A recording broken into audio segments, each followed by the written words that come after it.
सत्यशोधक चळवळीचे प्रणेते क्रांतीसूर्य महात्मा ज्योतिबा फुले यांना विनम्रपणाचं अभिवादन या ठिकाणी मी करतो.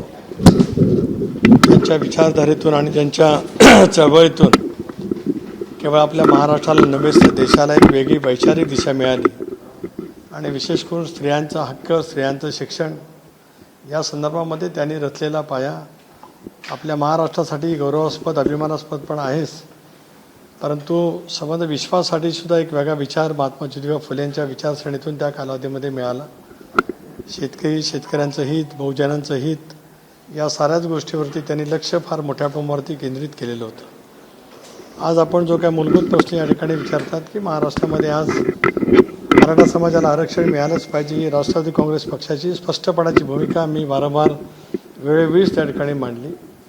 ते आरक्षण दिलं जात असताना ते कायद्याच्या कसोटीवरती टिकलं गेलं पाहिजे. 2 वेळा दिलं गेलेलं आरक्षण दुर्दैवाने उच्च न्यायालयामध्ये एकदा आणि एकदा सर्वोच्च न्यायालयामध्ये टिकू शकलं नाही. त्यामुळे यावेळेला देताना मात्र ते कायद्याच्या कसोटीवरती टिकलं पाहिजे आणि आरक्षण देत असतानाच ओबीसीच्या आरक्षणाला धक्का लागता कामा नये, या संदर्भातली स्पष्टपणाची भूमिका राष्ट्रवादी काँग्रेस पक्षाची आहे. सुप्रियाताईंनी काल एक महत्त्वाचा मुद्दा उपस्थित केला.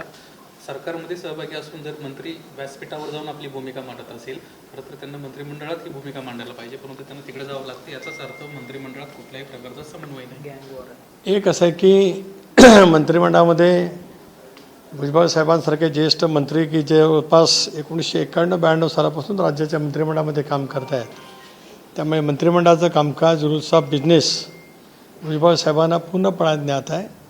ते स्पष्ट बघत आहेत. त्याच्यामुळे मंत्रिमंडळामध्ये त्यांनी त्यांची भूमिका मांडली असेल, परंतु एखादं नेतृत्व ज्या वेळेला वेगवेगळ्या कारणांनी समाजाच्या पुढे जात असतं त्यावेळेला त्यांना त्यांची भूमिका मांडावी लागतच असते. मंत्रिमंडळ आणि मंत्रिमंडळामध्ये सीमित असलेले विषय हा एक भाग झाला आणि मंत्रिमंडळाच्या बाहेर प्रत्येकाचं आपापलं जे काही कामकाज असतं, काम असतं, त्या संदर्भामध्ये प्रत्येकाला आपल्या मोठेपणाने त्या ठिकाणी बोलण्याचा हा अधिकार नक्कीच त्या ठिकाणी आहे. आता संजय राऊतांसारखी अलीकडच्या कालावधीमध्ये कारण त्यांना गँगवार हा शब्द कदाचित त्यांच्या आयुष्यामध्ये जोडला गेलेला शब्द असेल, त्यांच्या विचारसरणीमध्ये काम करत आल्यामुळे, त्यामुळे कदाचित त्यांना ते शब्दप्रयोग करावंसं वाटलं असेल. सर, तेच संजय राऊत असं म्हणतात की 5 राज्यांच्या निवडणुकीचा प्रचार सुरू आहे आणि अजित पवार गटात देखील अनेक बडे नेते आहेत. त्या बडे नेत्यांना खरं तर प्रचारासाठी डावललं जात आहे, असा आरोप त्यांच्याकडनं केला जातो. एक असं आहे की आम्हाला कुठे काय डावललं जातं याच्यावरती फार लक्ष केंद्रित करण्याची आवश्यकता संजय राऊतांना नाही. त्यांनी त्यांचा पक्ष तो कसा सावरायचा, लोकसभेच्या निवडणुकीला कसं सामोरं जायचं यावरती अधिक लक्ष केंद्रित केलं तर बरं होईल असं मला स्वतःला वाटतं. भारतीय जनता पक्ष या वेगवेगळ्या राज्यामध्ये निवडणुका लढत आहे. भारतीय जनता पक्ष निवडणुकीचा प्रचार करण्यामध्ये किंवा त्यांचं प्रचाराची धाटणी किंवा केंद्र सरकारच्या माध्यमातून झालेली कामं, त्या राज्यामध्ये भारतीय जनता पक्षाच्या माध्यमातून झालेली कामं, या संदर्भामध्ये ते त्यांची भूमिका मांडण्यामध्ये अतिशय सक्षमपणाने ते पार पाडत आहेत. महाराष्ट्रामध्ये आज आम्ही एनडीएमध्ये त्या ठिकाणी घटक आहोत, त्यामुळे उर्वरित राज्यामध्ये आम्ही गेलंच पाहिजे असं त्याच्यामध्ये काय मानण्याचं काही कारण नाही. सर, तुम्ही आता सांगितलं की ओबीसी धक्का न आरक्षण ही भूमिका आहे, पण माजी मुख्यमंत्री पृथ्वीराज चव्हाण तुमचे तर एक सहकारी यांचं एक पुण्यात विधान आहे की राष्ट्रवादीमुळे 2014 नंतर काँग्रेस राष्ट्रवादीचं सरकार आलं नाही आणि त्याच्यामुळे मराठा आरक्षण जे मी दिलं होतं ते टिकवलं गेलं नाही. या खरंच कितपत आहे? पृथ्वीराज चव्हाण एक ज्येष्ठ राजकारणी आहेत असं मी इतके दिवस मानत होतो, परंतु अलीकडच्या कालावधीमध्ये त्यांना हा विनोद काय सुस्थिती काय मला कळला नाही. 2014 सालामध्ये मी मंत्रिमंडळामध्ये होतो, राणे समिती नेमली गेली, मराठा समाजाला आरक्षण दिलं गेलं आणि त्याच्यानंतर उच्च न्यायालयामध्ये ते टिकलं नाही. त्यामुळे 14ला सत्ता गेल्याच्यानंतर टिकलं नाही किंवा राष्ट्रवादीमध्ये टिकलं नाही हे बोलण्याच्या पाठीमागे नेमका त्यांचा हेतू काय ते मला कळू शकला नाही. एक बाब नक्की आहे की 2014 सालामध्ये काँग्रेस पक्षाने, राष्ट्रवादी काँग्रेस पक्षाने मागितलेल्या जागांच्या वरती पहिले उमेदवार जाहीर केले.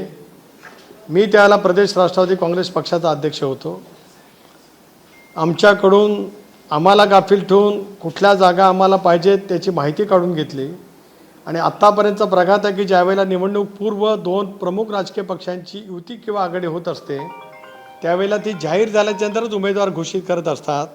पण पृथ्वीराज चव्हाणना काही सुपारी देऊनच दिल्लीवरनं पाठवण्यात आलं होतं की राष्ट्रवादी काँग्रेस पक्षाच्या विरोधामध्ये काम करायचं त्याच्यामुळे निवडणूक पूर्व युती त्यावेळेला होऊ शकली नाही.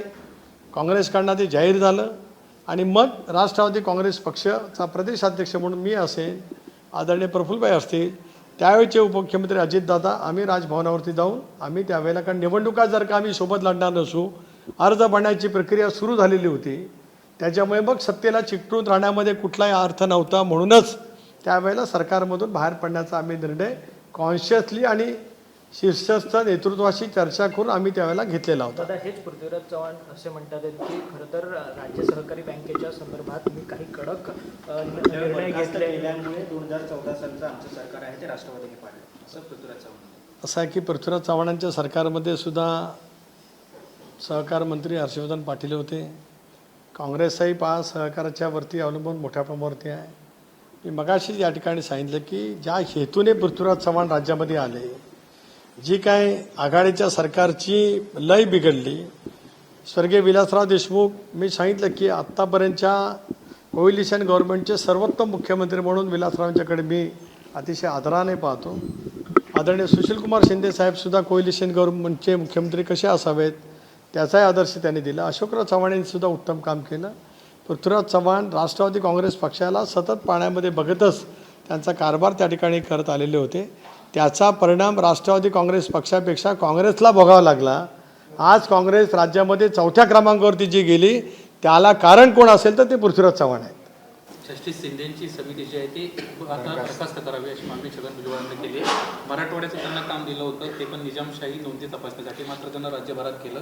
आणि नुकतंच सध्या जे काही दाखले समोर येतात त्याच्यामध्ये खोटी प्रमाणपत्र जास्त प्रमाणात दिली जात आहेत, पुरावे दिले जातात. त्यामुळे ती समिती बरखास्त करावी. यासोबतच जे पुरावे दिलेले आहेत आणि प्रमाणपत्र वाटप केलेले आहेत ते देखील रद्द करावेत अशा पद्धतीची भुजबळांची मागणी. पक्षाची काय भूमिका आहे? एक असं आहे की भुजबळ साहेब वरिष्ठ मंत्री आहेत. मंत्रिमंडळाच्या बैठकीमध्ये या विषयावरती ते चर्चा त्या ठिकाणी करतील. समिती नेमण्याचा निर्णय मंत्रिमंडळाने घेतलेला आहे. त्या मंत्रिमंडळाचा निर्णय आणि मंत्रिमंडळाच्या निर्णयासंदर्भात मी कुठलीही भाष्य या ठिकाणी करणार नाही. तुम्ही आता दादांची भेट घेतली मंत्रालयात जाऊन. खरं तर अवकाळी पावसामुळे राज्यातील शेतकऱ्यांचं अतोनात नुकसान झालेलं आहे. अर्थमंत्री म्हणून दादांसोबत तुम्ही काही चर्चा केली काय या सगळ्या अवकाळी? दादांजवळ वेगवेगळ्या विषयावरती चर्चा झाली. एक प्रामुख्याने चर्चा आपण म्हणताय ती खरं आहे की गेले 2-3 दिवस आणि हवामान खात्याने भाकीत केल्याप्रमाणे उद्याचे परवाचे 2-3 दिवस हे अवकाळी पावसाची चिन्ह महाराष्ट्रामध्ये आहेत. अशा वेळेला विशेष करून उत्तर महाराष्ट्र असेल, विदर्भ असेल, मराठवाडा आहे, कोकणामध्ये सुद्धा असेल, पश्चिम महाराष्ट्र असेल, या ठिकाणी रब्बी पिकाचं फार मोठ्या प्रमाणावरती नुकसान झालेलं आहे. त्यामुळे त्या संदर्भामध्ये राज्य सरकारने ताबडतोब पावलं उचलायला पाहिजेत अशी दादांकडे मी त्या ठिकाणी विनंती केली. त्याचबरोबर ती राजकीय चर्चा हीच होती की उद्यापासून राष्ट्रवादी काँग्रेस पक्षाचं राज्यव्यापी विचारमंथन अधिवेशन हे 2 दिवसाचं कर्जतला त्या ठिकाणी होणार आहे. त्याची पूर्वतयारीची संपूर्ण माहिती राष्ट्रीय अध्यक्ष म्हणून मी त्यांच्याकडे दिली. 2 दिवस चालणाऱ्या अधिवेशनामध्ये कुठल्या कुठल्या मुद्द्यांवरती राजकीय चर्चा आपण करणार आहोत. बाहेरचे महनीय वक्तेसुद्धा त्या शिबिरामध्ये त्या ठिकाणी मंथन शिबिरामध्ये आपलं मत त्या ठिकाणी मांडणार आहेत. या संदर्भातली चर्चा करण्यासाठीच आज दादांची भेट त्या ठिकाणी माझी होती. राष्ट्रीय कार्यकारिणी अपात्रतेच्या संदर्भातली सुनावणी सुरू होण्याची शक्यता वर्तवली जाते. आपल्याकडून उत्तर 40ही आमदारांनी दिलेलं आहे. काय वाटतंय, राष्ट्रवादी आमचीच असा दावा केला आणण्याची माहिती? एक तर निवडणूक आयोगाच्या पुढे आमची याचिका त्या ठिकाणी प्रलंबित आहे, सुनावणी सुरू आहे. उद्याही त्या ठिकाणी सुनावणी होईल. देवदत्त कामत यांची सुनावणी त्या दिवशी त्यांचं युक्तिवाद त्या दिवशी अर्धवट राहिला. ते उद्या त्यांचा युक्तिवाद त्या ठिकाणी पूर्ण करतील असं त्या दिवशीच निवडणूक आयोगाच्या न्यायालयामध्ये त्यांनी त्या ठिकाणी सांगितलं. आणि त्यानंतर आमच्या वतीने ज्येष्ठ विधिज्ञ मुकुल रोहतगे आमचा युक्तिवाद त्या ठिकाणी सुरू ठेवतील. हा एक भाग झाला निवडणूक आयोगाच्या पुढे सुरू असलेल्या याचिकेच्या संदर्भात. आपण जो मला प्रश्न विचारला तो विधानसभा अध्यक्षांच्याकडे जी त्या ठिकाणी आज याचिका प्रलंबित आहे दोन्ही बाजूच्या, 31 जानेवारीपर्यंत निकाल द्यावा असं सर्वोच्च न्यायालयाने सांगितलेलं आहे. त्यामुळे त्याच्या अगोदर नियमितपणाने जे काही सुनावणी माननीय अध्यक्ष महोदय त्या ठिकाणी घेतील त्या पद्धतीने राष्ट्रवादी काँग्रेस पक्षाचे विधानसभा सदस्य आपल्या वकिलांच्या मार्फत उपस्थित राहतात. तर मंथन शिबिरामध्ये राष्ट्रीय कार्यकारिणी मुख्यमंत्री देवेंद्र फडणवीस यांची एक मुलाखत सध्या प्रचंड चर्चेत आहे. लोकसभेच्या 26 जागा भाजप लढणार, तर उर्वरित ज्या 22 जागा आहेत त्या शिंदे गट आणि राष्ट्रवादीच्या संदर्भामध्ये चर्चा आहे, अशा पद्धतीची माहिती. पण शिंदे गट म्हणते की 9 जागा एवढ्या जागा आम्ही राष्ट्रवादीला सोडू शकत नाही, अशा काही नेत्यांनी विरोध केलाय 9 जागा सोडण्याला. कुठल्या नेत्याने विरोध केला मी तर ऐकलं नाही. तुमच्याकडे काय माहिती असेल, नावं मला कळली तर मी आपला खूप आभारी राहीन. देवेंद्रजी फडणवीस भारतीय जनता पक्षाचेच केवळ नेते नाहीत तर महायुतीचे नेते आहेत. मला असं वाटतं की काल त्यांनी पुन्हा एकदा पत्रकार परिषदेमध्ये त्यांच्या वक्तव्याच्या बाबतीमध्ये जे जे काही प्रसारित झालेलं होतं त्या बाबतीमध्ये त्यांनी स्पष्टपणाचा खुलासा केलेला आहे. आम्ही सगळेजण अधिवेशन संपल्याच्या नंतर तिन्ही पक्षाचे नेते, माननीय मुख्यमंत्री, दोन्ही उपमुख्यमंत्री, प्रदेशाध्यक्ष आम्ही एकत्रितपणाने बसू. त्यावेळेला प्रत्येक जागानिहाय वाटपाच्या संदर्भामध्ये आम्ही त्या ठिकाणी चर्चा करू. 45+ हे आमचं उद्दिष्ट आणि आमचा निर्धार आहे.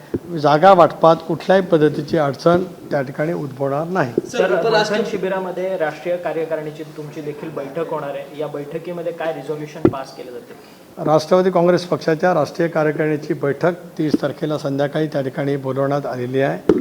त्यामुळे राष्ट्रीय प्रश्न आणि वेगवेगळ्या विषयावरती त्या ठिकाणी चर्चा होईल. सर, उपराष्ट्रपती यांनी काल एक विधान केलेलं आहे. त्यांनी महात्मा गांधींची आणि पंतप्रधान नरेंद्र मोदी यांची तुलना केलेली. महात्मा गांधींना महापुरुष, पंतप्रधानांना युग पुरुष असं म्हटलंय. कसं बघताय तुम्ही? उपराष्ट्रीय पदावरती घटनात्मक एका मोठ्या पदावरती बसलेल्या महोदयांनी जे काय मत त्या ठिकाणी व्यक्त केलं असेल त्याच्याबद्दल मी काही मत त्या ठिकाणी व्यक्त करणार नाही. एबीपी माझा, उघडा डोळे बघा नीट.